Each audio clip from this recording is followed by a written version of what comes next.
Good evening and welcome to the Board of Education meeting. Tonight is Monday, December 9th. I welcome you to join us in the Pledge of Allegiance. I pledge allegiance to the flag of the United States of America and to the republic for which it stands, one nation, under God, indivisible, with liberty and justice for all. All right. Before we get into the agenda, I have a request to ask someone to make a motion to add an item for the agenda 8.6, boys hockey field trip. I will move to add that. A second? All right, all in favor? Aye. Okay, so that will be 8.6 on the agenda tonight. The first item is to act on the minutes of November 11th, 2019. Is there a motion to approve those minutes? So moved. Second. Any questions, corrections, concerns? All in favor? Aye. Any objections or abstentions? All right. Minutes for November 25th, 2019, the workshop meeting.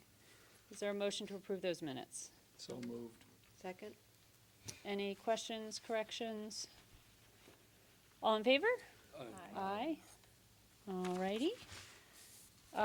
Public forum on topics of the board agenda. Is there anyone in the public who'd like to ask a question, comment on an agenda item? All right, hearing none. We will go to review and approval of expenditures. Mr. Bagley?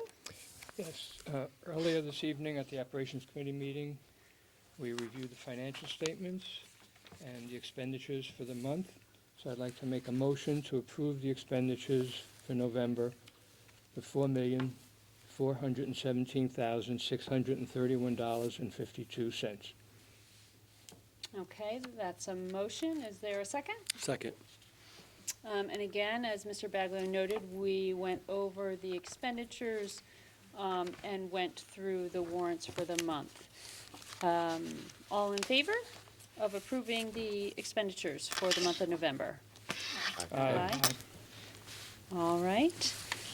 Student representatives, we are looking forward to hear what you have to say tonight. Thank you. Of course. Julia couldn't make it tonight, so we'll be reviewing her notes as well. Okay. From Calvin Late School, the school record for the mile has been broken by student Jackson Gold with a time of 5 minutes and 41 seconds. Wow. The previous record set by Christopher Johnson, in 1997 was a time of 5:42, so he beat it by 1 second. Since the start of the school year, 20 of the elite students have been given the opportunity to serve for principal for the day. Those students range across all grade levels, and they're very excited, enthused, and take their leadership roles very seriously. The student council representatives are working hard compiling information and pictures for the Calvin Late yearbook. And lastly, babysitting night is being offered to the parents by the teachers of Calvin Late on Tuesday, December 10th from 5:30 to 8 p.m. This is one of their ways of saying thank you, and they're looking forward to an afternoon filled with fun activities for the students as the parents take a few hours for themselves. From A.W. Cox, kindergarten students at A.W. Cox are learning about the important elements included in book reviews, and will soon be writing their own book reviews to share with their classmates. First and third graders are wrapping up their integrated literacy units and will showcase their work for families for the week of December 16th. Students in second grade are starting an exploration of measurement. The unit focuses on the importance and use of standard units and provides initial experiences with ratios and proportional reasoning. In fourth grade, students are flexing their imagination as poets. They have been examining the works of well-known poets and learning about the elements of a poem, and then they are also writing their own original poetry. In art, third and fourth grade students have been learning about and creating their own Aboriginal art with dots and symbols. And from Guilford Lakes, despite the unexpected snow day, Guilford Lakes was able to extend their Scholastic Book Fair by 1 day thanks to help from the PTO. Lake School earned their second school-wide celebration for their collection of paws during lunch and recess. Students voted and chose Costume Day as their reward. The 4th grade School Spirit Leadership Committee organized a Winter Wonderland Day, where they welcomed students wearing their favorite winter wear to school with an arch of balloons. Baldwin Middle School, they are being honored by the governor for their summer reading challenge. On Thursday, November 21st, they were honored for participation in the governor's summer reading challenge, and they were of just 5 middle schools and one of just 17 statewide to be recognized. The Baldwin Library Media Specialist, Mrs. Deere, and 2 other students attended the awards program, which was held at the Connecticut State Library in Hartford. The Governor and Education Commissioner Cardona presented the Baldwin representatives with certificate noting the achievement.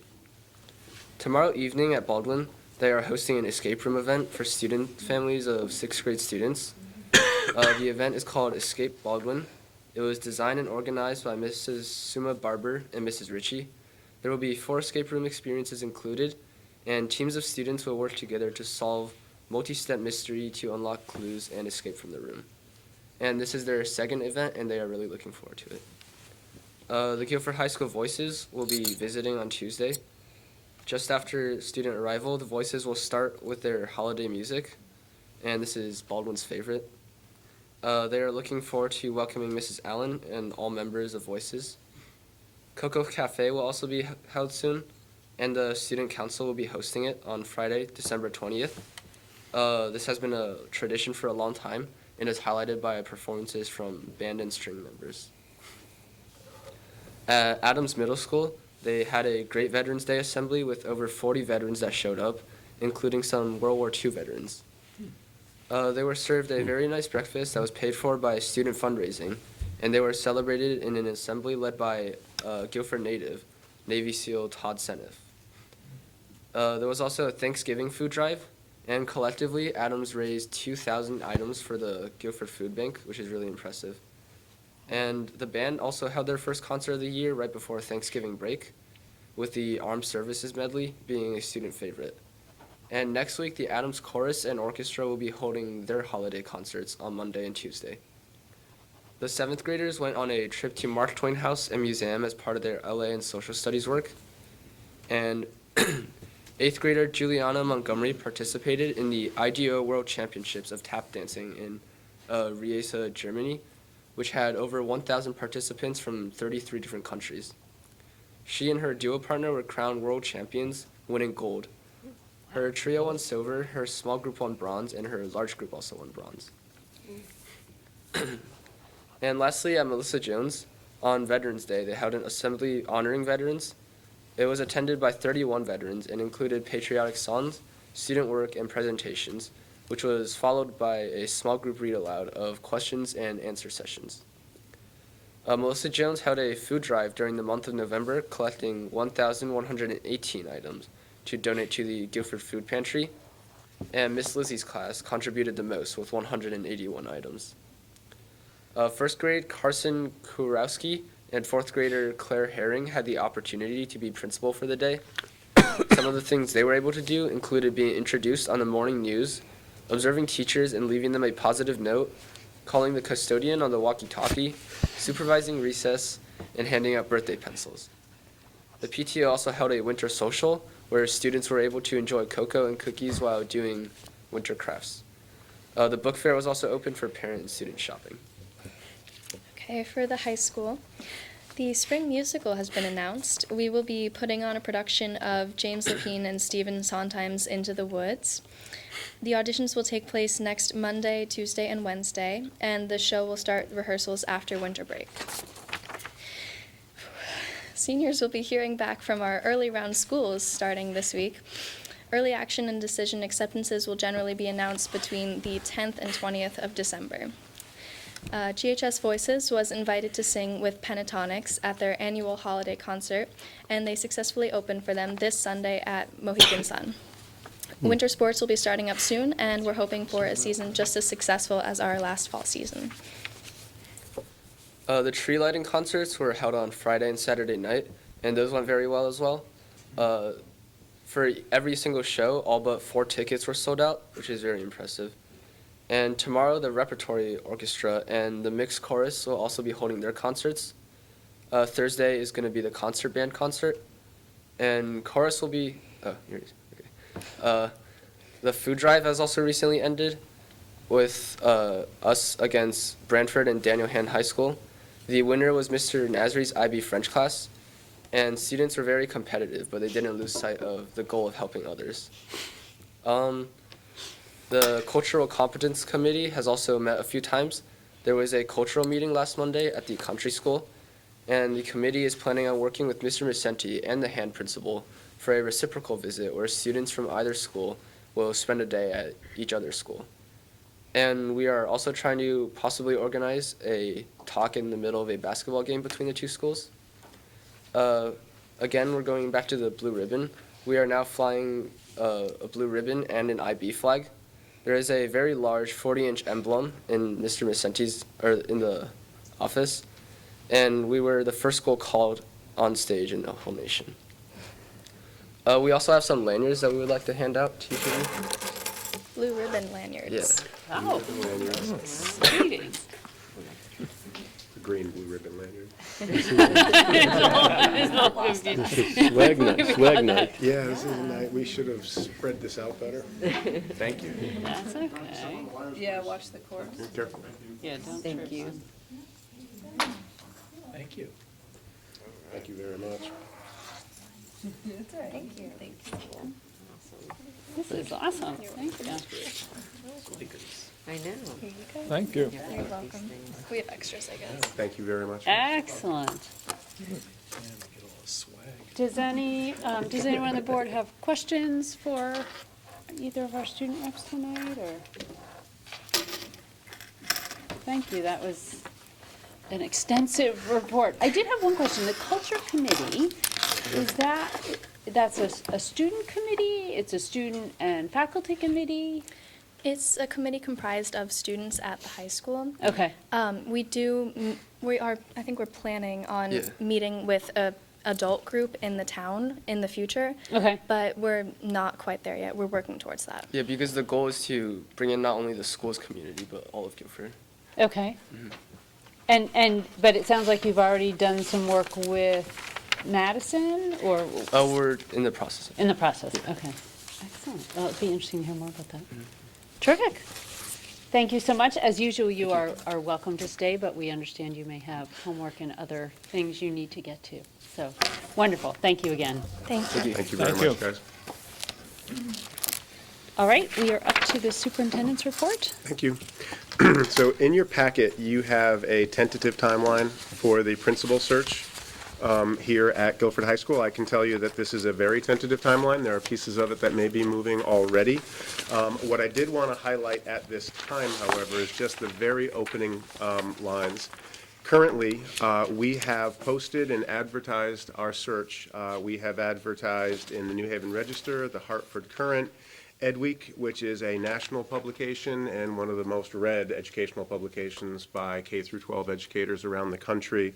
That's on both their print and website, as well as CT REAP, which is a Connecticut-wide educator position job posting website, and with CAPS. And through the CAPS is the Connecticut Superintendents Association. Through CAPS, we also have exposure with AASA, which is the National Superintendents Association. I can tell you that we already have more than a score of applications that have come in, and I want to highlight that the application deadline is not until January 17th.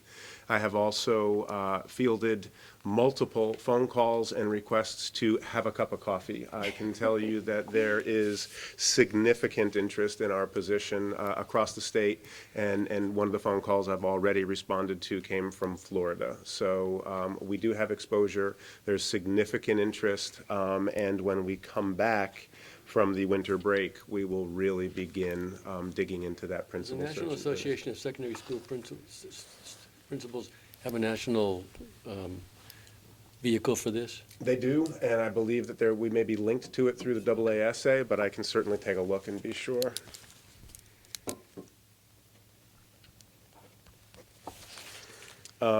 I also just want to point out that I have consulted with 2 search consultants.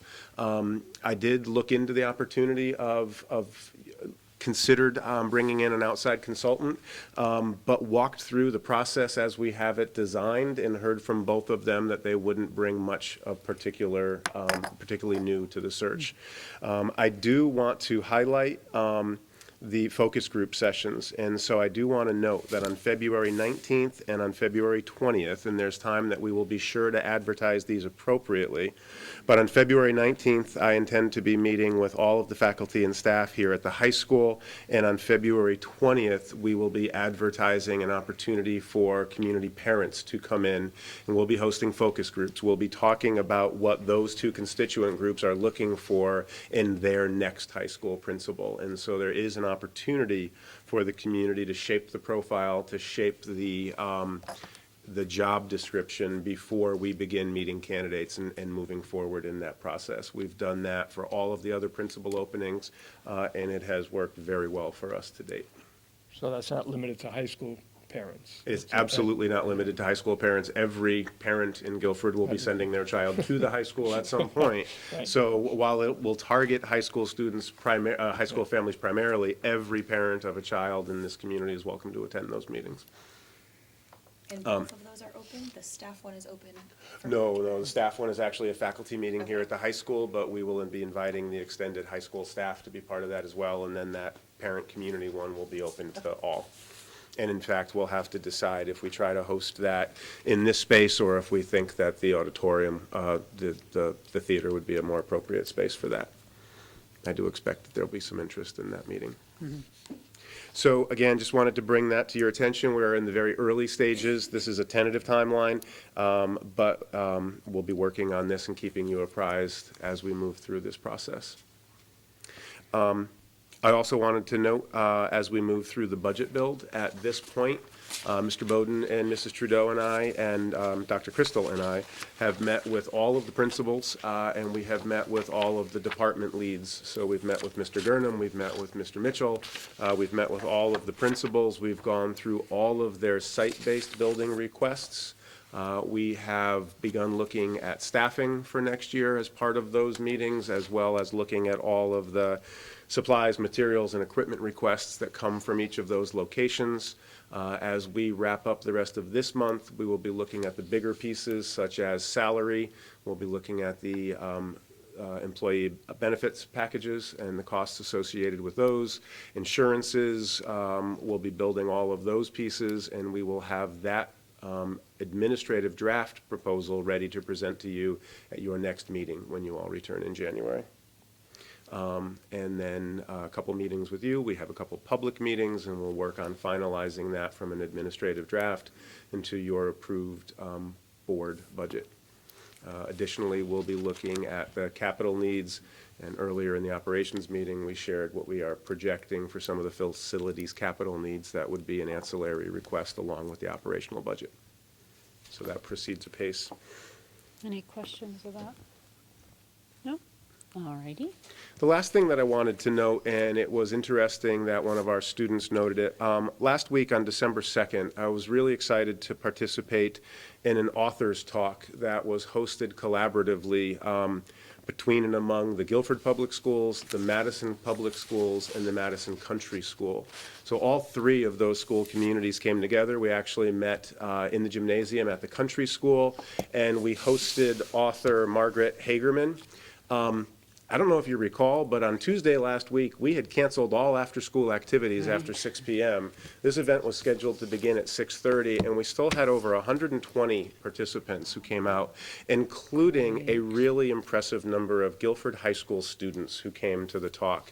The talk was to look at Dr. Hagerman's research, which focuses on children, students growing up in predominantly white communities and how those students learn about and talk about race and racism in their schools and in their families. And it was a really interesting talk. It was a really, I think, timely conversation. And I was really pleased to have the head of school from Country School, Mr. Scarice, the superintendent from Madison, and to be included in that conversation because our three communities are porous. Our students move among different communities. Our students don't spend their time exclusively in Guilford. Right. They interact with students from other communities, and I thought it was, one, a really positive that we came together to have the conversation, and again, I thought it was a really timely conversation to have. I do want to note for the community that we continue to have a conversation about how we need to talk and need to act around issues of equity and race and racism in our system. And again, you heard the students talk about the Student Cultural Committee that Mr. Macenti has pulled together. As part of our budget preparation, we looked at student materials that we use in our classes, things as specific as the reading list at the high school and making sure that we have a diverse representation of authors that our students are exposed to. I do want the community to know that in these past several weeks, I have met with representatives from the ADL. I have met with representatives of the Guilford Human Rights Commission. I've met with representation from the Guilford Foundation and local faith groups in our community. I've met with the Connecticut Superintendents Association to talk about how other communities are talking about this topic in their communities. I've met with the superintendent of the Hartford schools to talk about our recent experiences with Hartford school students and what we can learn from each other. In the near future, I have meetings scheduled with our local town historian. I've met with the group from the Witness Stones Project, and I'm most excited about meeting with representatives of the student body here at the high school. I'll be meeting with students from the Student Cultural Committee. I'll be meeting with students from the Feminist Alliance here at the high school. I continue to have communications that are coming to me. Oh, I thought of another group that I just met with that I'll tell you about. I continue to have communications coming into my office and into me specifically, talking both about relationships in the community and how can we continue to be an accepting community of all, even groups that aren't well represented in our community. How can we continue to be a welcoming community, and how can we avoid issues of intentional or unintentional racism that may be built into the experiences that our students have in these schools. It's why I was particularly interested in being part of this conversation.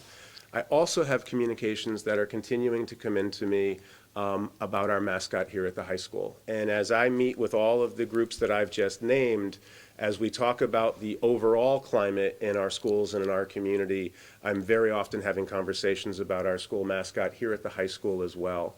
I do want you, the board, to know, and I want the community to know that as I go through these small individual meetings, we're beginning to shape a larger open community conversation that I do think we need to have about our community and about our mascot here at the high school. And so as we return from break into the new year, I hope to be scheduling at least one evening conversation where we talk about these multiple issues, and I will be asking the board to host a hearing where we inform the community really clearly and specifically that we've been asked to revisit our mascot here at the high school and open that conversation up for all members of this community to share their opinions, share their thoughts, and be part of that conversation.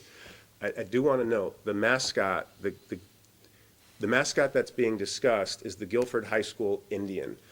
We have 7 mascots in our Guilford schools. The Guilford Indian is not a community mascot. It's not a school-wide mascot. It is specific to the high school, and so I want to be clear that we recognize the historical and traditional import of that mascot, but it is ultimately a single school mascot, and so while we want everyone to be part of this conversation, we want to hear everyone's concerns. I'm not asking the community to make what I think is going to be a difficult and maybe emotional decision. Mr. Macenti and I will ultimately make that decision, but not until we have had a healthy conversation and listened thoughtfully and openly to everyone in this community who wants to be part of that conversation. But I do think that's a conversation that needs to happen. It's beginning in small pieces, and it's beginning in a distributed way so that the community may not be aware of it. But again, as we return after this new year, it will be more open, more inclusive, and will be held in a way that I don't think the community will be able to avoid that conversation. It continues to come up. There are people who are interested in it on both sides of the argument, and I think we need to have that conversation in a really open, transparent, and civil way before we decide how to move forward. I wanted to share all of that with all of you. And I mean, I'm pleased to hear, in addition to the many groups you're meeting with, that several of them are student groups on issues of race, on issues of all kinds of issues, mascot or otherwise. I mean, the more that we get the students involved as well, I think, as you are obviously aware, the better. So that's great. And I also think it's important that while we continue to have that conversation locally here in Guilford, because this is a local discussion that we need to have, that we invite other groups in to be part of that conversation, and whether it's the ADL or the NAACP or local tribal groups, local decisions impact the people who live in Guilford and around Guilford, and so I think it is important to invite other voices into that conversation as well. So again, I'm reaching out and meeting with some of those other voices now, and will invite them to inform or be part of the local conversation that needs to happen. You know, interestingly, one of Dr. Hagerman's findings was a lot of affluent communities that may not be particularly diverse in their demographics can be really skillful about talking about race and racism in their communities. But she differentiates the conversation against decisions made and actions taken in those communities. And in fact, the book ends with challenging systems and communities and families to really think deeply about the conversations you're having and the decisions and the actions that you make. And so I think as we shape this conversation in the community, I want to continue to make that challenge part of the conversation, that we're looking both at how we talk about these topics and how we act and behave around these topics as well. I have been incredibly uplifted by the conversations that I've been having in small private settings, and I'm looking forward to having such a positive, forward-looking and uplifting conversation in the open, transparently with the larger community as we move this forward. People have comments or questions or thoughts at the moment? None? If not, then that All concludes my right. report. Wonderful.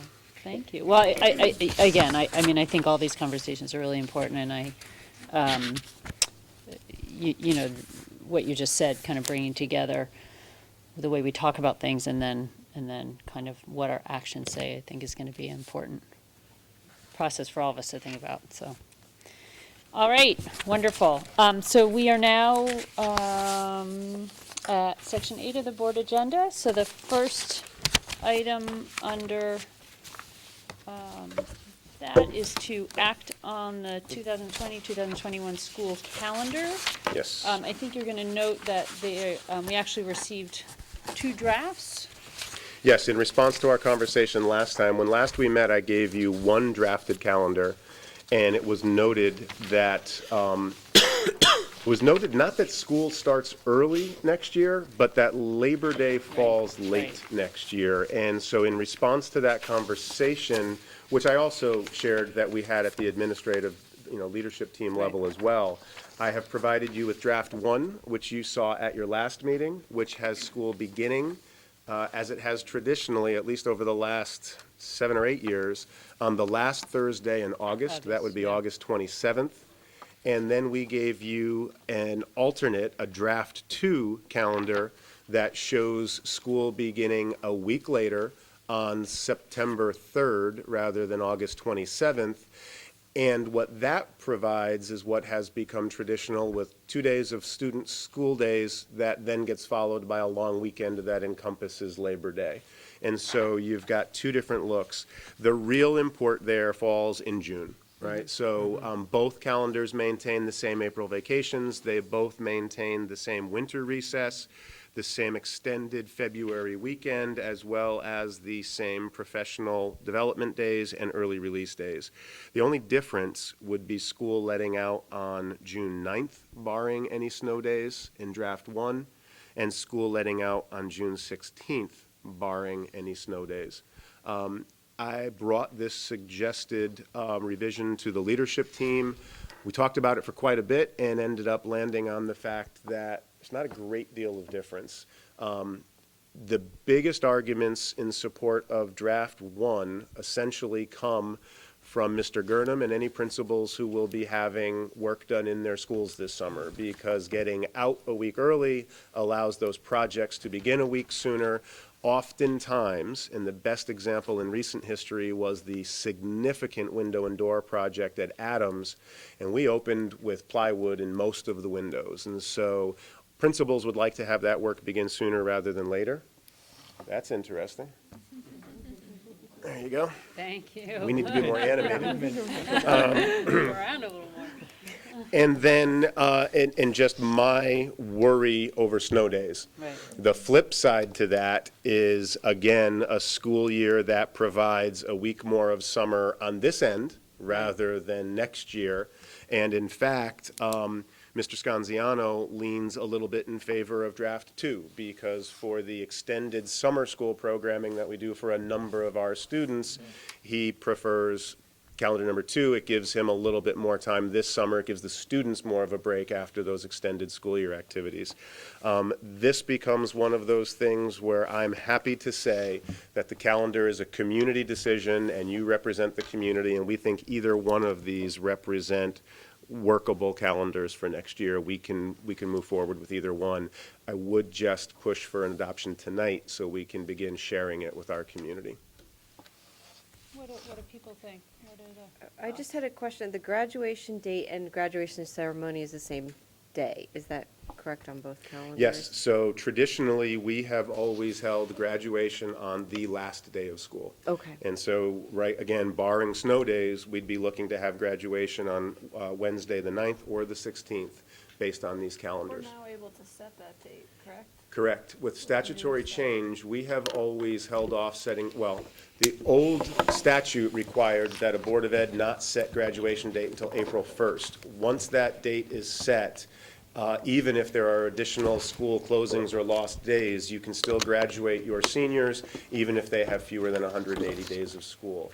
The change in statute is that we could set that date now, and in fact, if the board so chooses, we can have a graduation date on your January agenda. You can set the 2020 graduation this January, and even if we have snow days that fall in February, and we always have snow days that fall in February, you could still graduate the seniors. I would suggest that we might, March, it's worked for us to do April in the past. We could move it up a whole month, set it in March. We can be responsive to January and February, always the two busiest months for closings and impact. And it still gives all of our families and community members a month greater notice than we've given them in past years. I would like to make a motion that we adopt draft number 2 with a school start date of September 3rd. I would concur with that. So with a motion and a second, you could now open that up for I was just discussion. going to if you choose. say, opening for discussion. Are there I just think we thoughts could on be that? revisiting this every single year when Labor Day is late, or, in another, few years. So I agree. You Number 2. agree? Yeah. I think being able to potentially lock in a graduation date, and we're not worried about that being June 30th. Well, when you set it, you still have to set it assuming 180 Well- days for the seniors. If you lose days after the date, but you couldn't, for instance, if we adopted calendar 2, you couldn't next year set the graduation date to be January 9th, because we would not have 180 days of scheduled schooling for our seniors if we Right, did it in right. that When way. you're setting the graduation date, you have to account for 180 days at that time. Yes, you do not have to correct. revise that decision if you Right. then lose days after that Okay. fact. Right. Yep, correct. And I do appreciate Mr. Scanziano's comments Absolutely. about the summer school program. And I do think it is nice, especially for the newest Guilford students who may still only be 4 to have 2 days of school and then have 3 days home with their parents before starting again, which is what we've, done. So those are my reasons. Other thoughts? Those I who- spoke with a number of student parents for, all involved in sports. This was basically an end-of-year banquet, so it was primarily Baldwin and Adams aged students, all of whom sort of unanimously were more in favor of a draft 1 schedule. They figured their kids are back for sports anyway, so they would rather just get started the way that we normally have at the end of August. They preferred the June 9th exit rather than the June 16th exit. And they just felt that since most of their students were going to be starting athletics that week and even before then, that they may as well just get going with the school calendar year. They felt that student attentiveness was higher kind of at the beginning of the year than it would be at the end of June. So they thought that they would get kind of more value out of those August and September days than they would at the end of June. Can you remind us how the two drafts line up with neighboring communities? Sure. Just out of curiosity. They both align with the April and winter recesses. They tend to align with the February long weekend, and they align with the November and March professional development days. I'm sure of the November day, and I'm almost sure about the March day. The draft number 1 would also align with draft number 1 also aligns with the regional template. Now, I would expect that we're not the only district having this conversation about Labor Day. So the opening day on draft number 1 aligns with the regional template as all of those other dates do. Draft number 2, the only significant variance is in that opening week. And I don't think we would be the only ones to deviate from that this year, if we choose to deviate from that this year. This was a really easy calendar to put together, except for that decision, right? All That's the other right. pieces kind of fall sort of naturally. The only other interesting piece, but it's sort of, would be Good Friday. But it's so early this year that Then you'd have, yeah, no, right, that you wouldn't doesn't- want to have April break be the first week in April. And Yeah. so the other debate that happens annually is whether or not Good Friday should be connected to the April recess or separated from the April recess. This year, again, Good Friday falls so early that that almost becomes a non-debate. I don't know of anybody who's moved April recess to the Right. first full week of April. Right. Any more discussion? So there's a motion on the table to accept Draft draft 2. number 2. There is a second of that motion. So that would be the first thing that would be the next thing we vote on. But I want to offer more opportunity for conversation if, Right, you have to vote on that, or it needs to Right, be right, right. withdrawn. Now, That's should right. it fail, then you could bring up another vote on draft 1, but draft 2 is on the table currently. other thoughts or conversation? All right, so then I'm going to ask for a vote on the motion, which again is a vote in favor of draft number 2. All in favor? Aye. Aye. Opposed? Nay. Nay. Any abstentions? Okay, so the draft number 2 has been accepted for the calendar. Thank you very For much. next year. We'll start getting that out to the community. Thank you. Okay. All right. Second item is to act on the Board of Ed meeting calendar.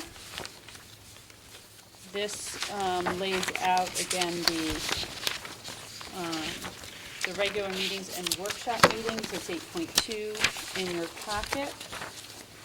This follows what we typically do, which is the second Monday of the month for our budget meetings, our regular meetings, the occasional Tuesday accounts for Monday holidays, and then the workshop meeting traditionally the fourth Monday of the month, again, also occasionally a Tuesday as noted. Is there a motion to accept the meeting calendar for 2020? So moved. Second? Any questions or concerns? All in favor? Aye. Aye. Right, okay. And then 8.3 is the committee meeting schedule. So this identifies the operations committee meetings, the policy committee meetings, and the curriculum instruction and assessment committee meetings for 2020. Again, each of these committees falls before a either regular or workshop full Board of Ed meeting. Is there a motion to approve, the committee schedule meeting? So moved. Second? Any questions? All in favor? Aye. Aye.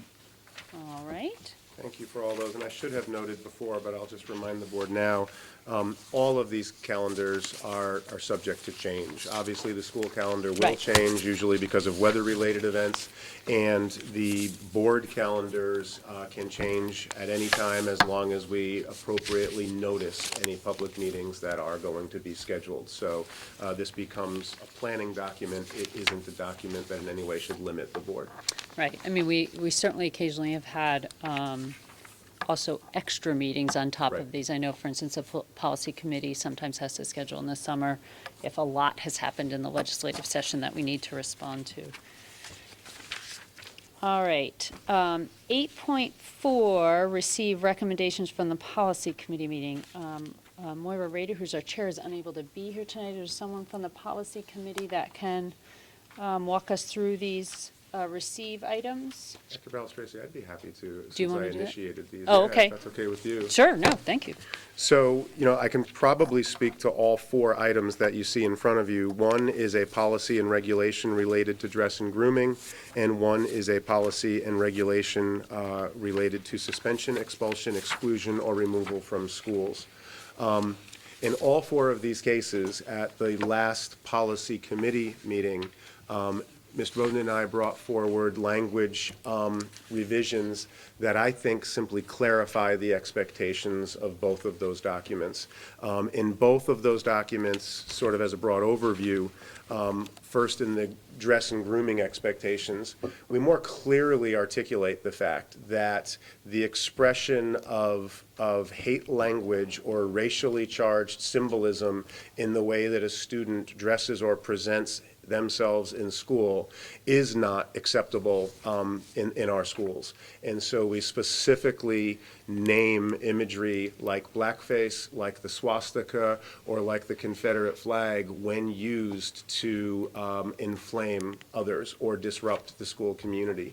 And so while that was stated generally in the policy, I felt that it was important to call those expectations out more clearly.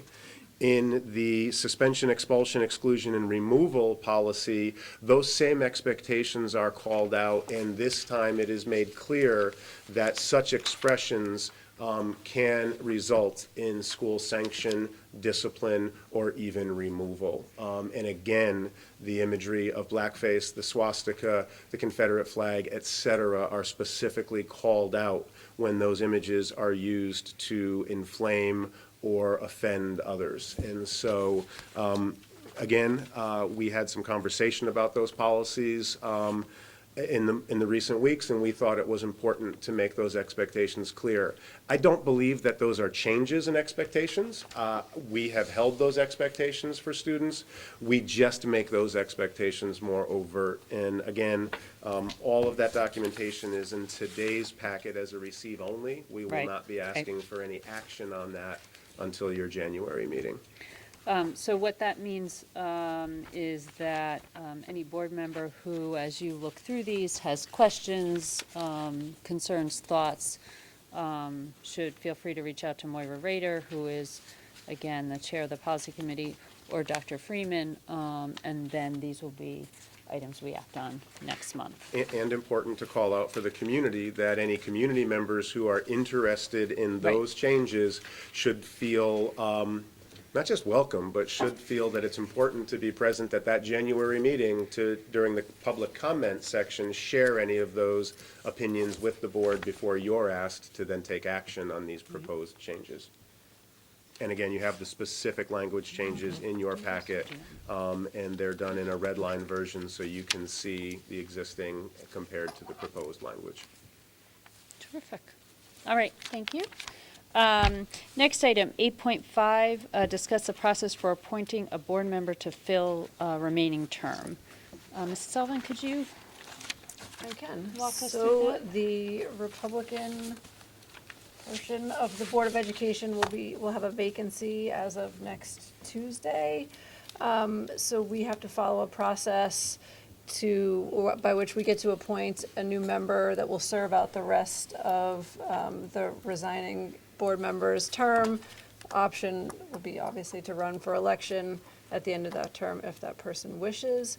The process that we have to go through, we have 60 days to gather interested candidates, review them, and then conduct interviews and make a decision ultimately on who that person will be. We are going to be sending out a letter to the school population, parents, notifying of this vacancy. And we have decided to put a deadline for interested citizens of January 10th, which is a Friday. So folks that are potentially interested that are registered Republicans may email me at my board email, which is on the website. And we would ask that we get a letter of intent and a resume, and then we will move on after the 10th.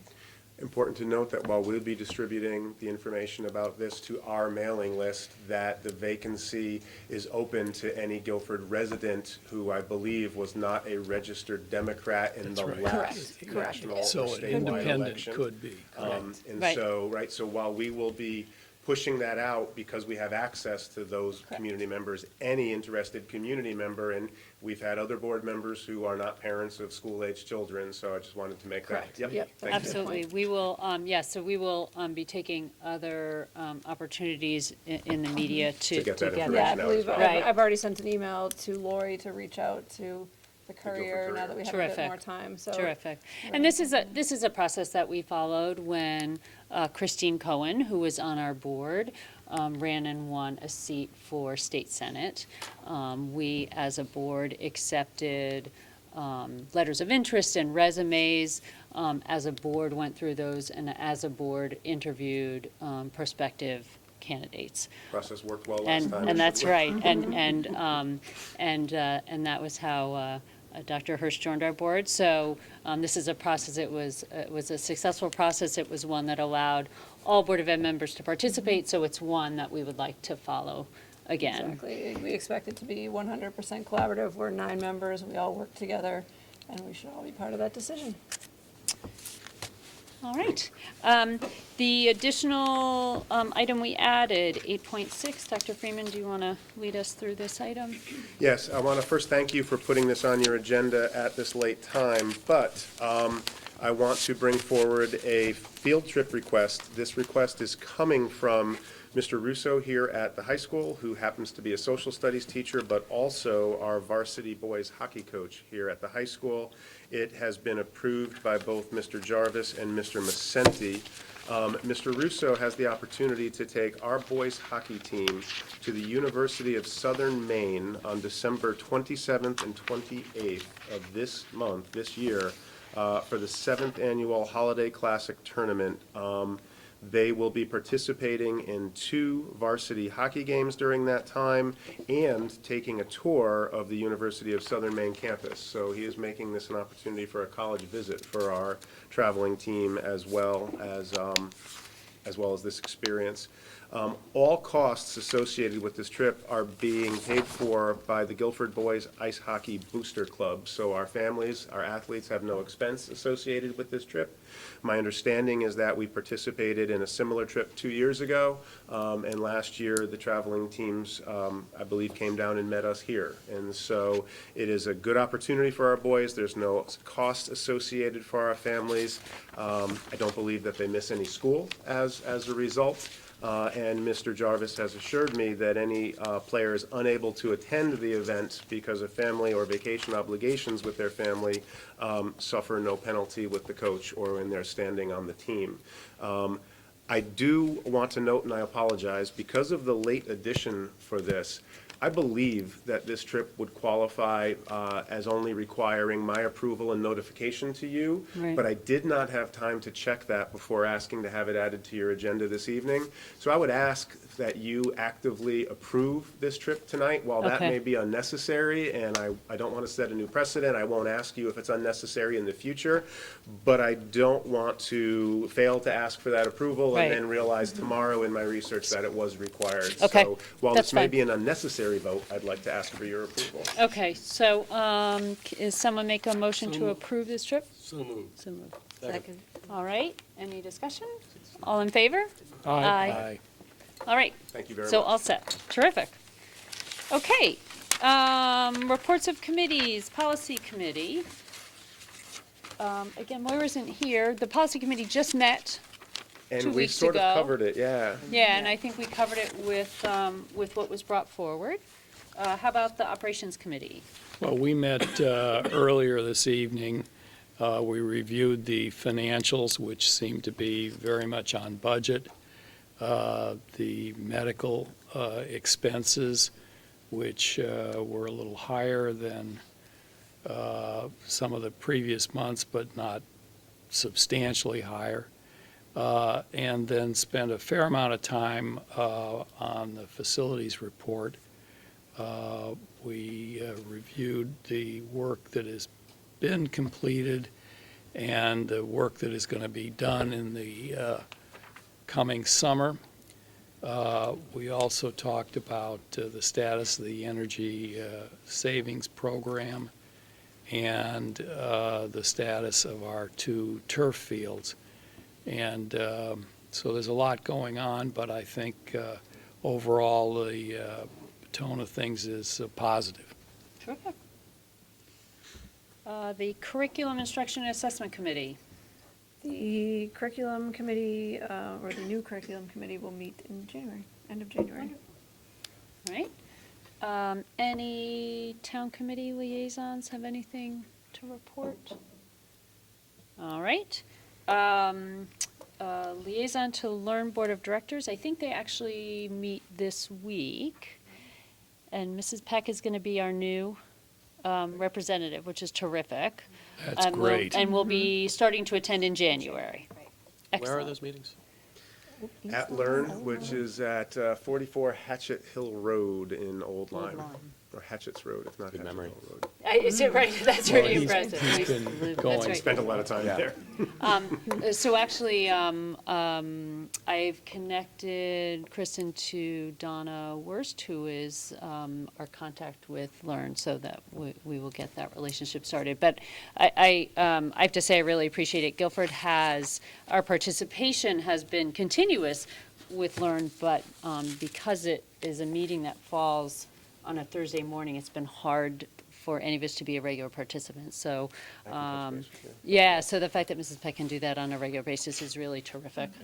So I appreciate doing it. that. Really appreciate it. All right. The last item is public questions for anyone who would like to address the board.